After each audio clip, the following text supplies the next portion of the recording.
आप सभी का एक बार मैं फिर अपने चैनल पर हार्दिक स्वागत करता हूं। इस समय आप सबको बहुविकल्पी और अतिलघुत्री प्रश्नों से संबंधित इम्पोर्टेंट प्रश्न बताए जा रहे हैं।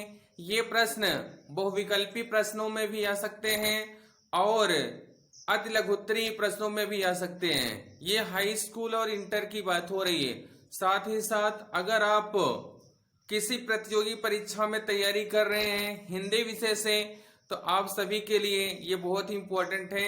और आज हम आप सबके लिए 10 प्रश्न लाए हैं, जो कि सभी प्रश्न बोर्ड पेपर में और बोर्ड पेपर के अलावा किसी न किसी प्रतियोगी परीक्षाओं में अवश्य आए हैं। तो आप लोग इन 10 प्रश्नों को ध्यान से समझें। और साथ ही साथ आपको हम बता दें कि ये प्रश्न कक्षा 9 के लिए भी उपयोगी हैं, 10 के लिए भी, 11 के लिए भी, 12 के लिए भी और बीए, साथ ही साथ अन्य जितनी भी प्रतियोगी परीक्षाएं हैं हिंदी विषय से संबंधित, उन सभी के लिए ये सभी प्रश्न बहुत ही उपयोगी होंगे। आप सब इन सभी प्रश्नों को ध्यान से समझें और याद करें। तो आपका समय व्यर्थ न गवाते हुए हम सीधा प्रश्न की तरफ चलते हैं। और आज का पहला प्रश्न है कि ब्राह्मण पत्रिका, एक पत्रिका है, उसका नाम है ब्राह्मण पत्रिका।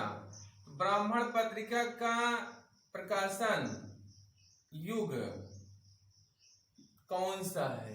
ब्राह्मण पत्रिका का प्रकाशन युग कौन सा है, ये आपको बताना है। तो उत्तर हो जाएगा आपका भारतेंदु युग। ब्राह्मण पत्रिका का प्रकाशन भारतेंदु युग में हुआ था, भारतेंदु युग। तो आप लोग इसे याद कर लें, ब्राह्मण पत्रिका का प्रकाशन भारतेंदु युग में हुआ था। और इससे संबंधित आपको बता दें प्रश्न, भारतेंदु युग का नाम भारतेंदु हरिश्चंद्र के नाम पर पड़ा। भारतेंदु युग का नाम भारतेंदु हरिश्चंद्र के नाम पर पड़ा। तो आप लोग इसे भी याद कर लें। ये भी प्रश्न आ सकता है कि भारतेंदु युग किसके नाम पर पड़ा, तो आप लोग उत्तर में लिखिएगा कि भारतेंदु हरिश्चंद्र। और अगर भारतेंदु हरिश्चंद्र के जन्म की बात करें तो इनका जन्म हुआ था सन 1850 ईस्वी में इनका जन्म हुआ था। ये भी आप लोग याद कर लें। अगर पूछे कि भारतेंदु हरिश्चंद्र का जन्म सन क्या है, तो आप लोग बताइए सन 1850 ईस्वी में इनका जन्म हुआ था। और अगर पूछे कहां पर हुआ था, तो आप लोग लिखिए काशी में हुआ था, जो कि काशी उत्तर प्रदेश में है। आप लोग ये भी प्रश्न ये भी इनके बारे में जानिए कि भारतेंदु युग का नाम भारतेंदु हरिश्चंद्र के नाम पर पड़ा। और भारतेंदु हरिश्चंद्र का जन्म सन 1850 में हुआ था। कहां पर हुआ था? काशी उत्तर प्रदेश। ये काशी जिला है और उत्तर प्रदेश राज्य है। अब आज का दूसरा प्रश्न है, एकांकी सम्राट किसे कहा जाता है? ये बहुत इंपॉर्टेंट प्रश्न है कक्षा 10 और 12 दोनों के लिए, साथ ही साथ अन्य प्रतियोगी परीक्षाओं के लिए भी। एकांकी सम्राट किसे कहा जाता है? तो आप लोग इसका उत्तर लिखिए डॉक्टर राम कुमार वर्मा। एकांकी का सम्राट किसे कहा जाता है? डॉक्टर राम कुमार वर्मा। आप लोग इसे अच्छे से याद कर लें, बहुत ही इंपॉर्टेंट प्रश्न है। एकांकी सम्राट किसे कहा जाता है? डॉक्टर राम कुमार वर्मा को कहा जाता है। और आज का तीसरा प्रश्न है, मेरी असफलताएं की विधा क्या है? यानी कि मेरी असफलताएं की विधा आपको बताना है। मेरी असफलताएं की विधा की अगर हम बात करें तो ये मेरी असफलताएं आत्मकथा है, आत्मकथा है। अब आत्मकथा किसे कहते हैं, इसको आप लोग समझे। जब लेखक अपने बारे में स्वयं वर्णन करता है, अपने जीवन से संबंधित जितनी भी घटनाएं हैं उनका वर्णन करता है, तो वह आत्मकथा कहलाती है। तो परिभाषा इसकी हो जाएगी, जब लेखक स्वयं अपने जीवन से संबंधित महत्वपूर्ण घटनाओं का वर्णन करता है तो उसे आत्मकथा कहते हैं। और मेरी असफलताएं, ये आत्मकथा किसकी है? आप लोग इसका उत्तर दे दीजिए। बाबू गुलाब राय।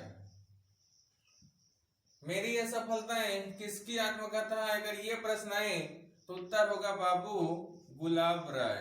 ये भी कभी कभी प्रश्न पूछा जाता है तो इसे भी आप लोग याद कर लें। मेरी असफलताएं किसकी आत्मकथा है? बाबू गुलाब राय की। अब आज का चौथा प्रश्न है, अंधेर नगरी के रचनाकार कौन है? आपको बताना है। अंधेर नगरी के रचनाकार कौन है? तो अंधेर नगरी के रचनाकार की बात करें तो भारतेंदु हरिश्चंद्र है। भारतेंदु हरिश्चंद्र अंधेर नगरी के रचनाकार हैं भारतेंदु हरिश्चंद्र। अभी भारतेंदु हरिश्चंद्र के बारे में आपको काफी प्रश्न बताए गए हैं। अब अगला प्रश्न है, पर्दा कहानी के लेखक कौन है? पर्दा कहानी के लेखक कौन है? बहुत ही इंपॉर्टेंट प्रश्न ये भी है। तो पर्दा कहानी के लेखक हैं यशपाल। पर्दा कहानी के लेखक हैं यशपाल। आप ये भी याद कर लीजिए, बहुत ही इंपॉर्टेंट प्रश्न है। कई बार कक्षा 12 के बोर्ड पेपर में आया हुआ है कि पर्दा कहानी के लेखक कौन है, तो आप लोग उत्तर बताइए यशपाल। अब अगला प्रश्न है, प्रश्न नंबर 6, घुमक्कड़ शास्त्र के लेखक कौन है? आपको इसका उत्तर बताना है। घुमक्कड़ शास्त्र के लेखक कौन है?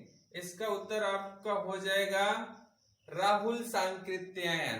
ये भी बहुत इंपॉर्टेंट प्रश्न है, कई बार कक्षा 12 की बोर्ड परीक्षा में आया हुआ है। घुमक्कड़ शास्त्र के लेखक हैं राहुल सांकृत्यायन। राहुल सांकृत्यायन घुमक्कड़ शास्त्र के लेखक कौन है? तो आप बताइएगा राहुल सांकृत्यायन। और आज का प्रश्न नंबर 7 है, कुटज के लेखक कौन है? कुटज के लेखक कौन है?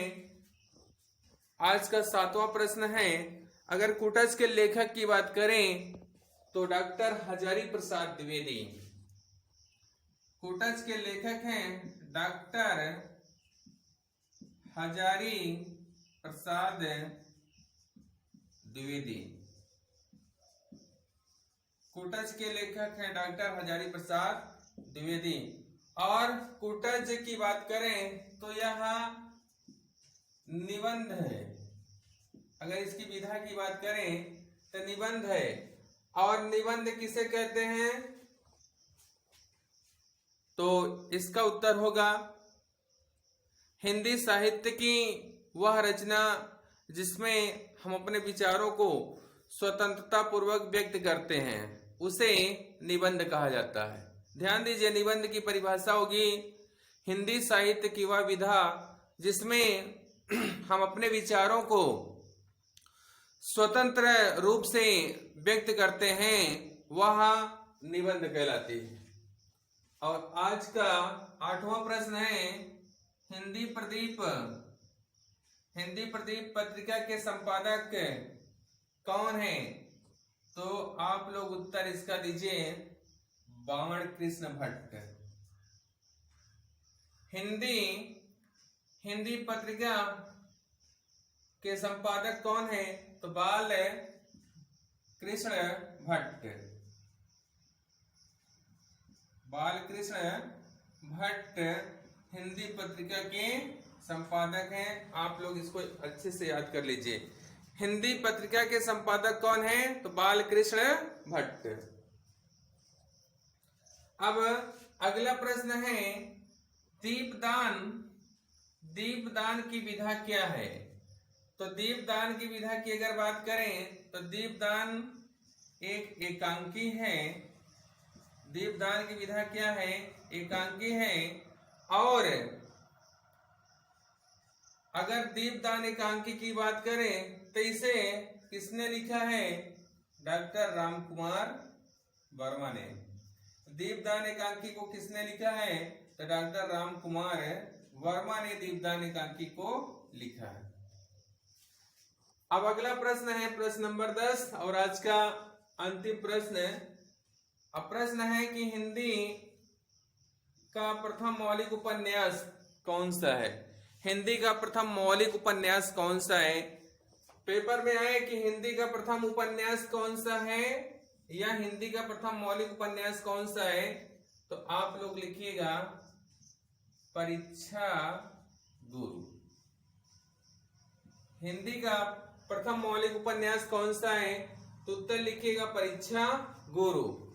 और यह किसके द्वारा लिखा गया है, अगर ये भी प्रश्न पूछता है तो आप लोग लिखिए लाला श्रीनिवास दास। परीक्षा गुरु ये जो उपन्यास है लाला श्रीनिवास दास के द्वारा लिखा गया है।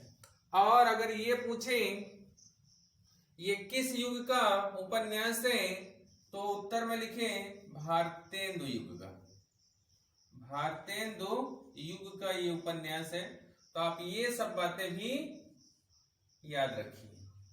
तो आज आप सबको कुल मिलाकर के 10 प्रश्न बताए गए और उन 10 प्रश्नों के अलावा कुछ और उससे संबंधित प्रश्न भी बताए गए हैं। आप इन सभी प्रश्नों को अच्छे से याद कर लीजिए। अगर आपके समझ में कोई भी प्रश्न ना आया हो तो आप हमें कमेंट करिए, आपके कमेंट का उत्तर हम जरूर देंगे। और आप सबसे एक छोटी सी रिक्वेस्ट है कि आप लोग हमारे वीडियो को पूरा देखें और देखने के बाद अपने दोस्तों के पास शेयर अवश्य करें और हमारे वीडियो को सब्सक्राइब करें। और जो भी हमारे वीडियो में कमी हो, आप सबसे निवेदन है कि आप उसको जरूर लिखें, जिससे कि हम अपने वीडियो में और अच्छा सुधार ला सकें। वीडियो देखने के लिए मैं आप सबको बहुत बहुत धन्यवाद देता हूं।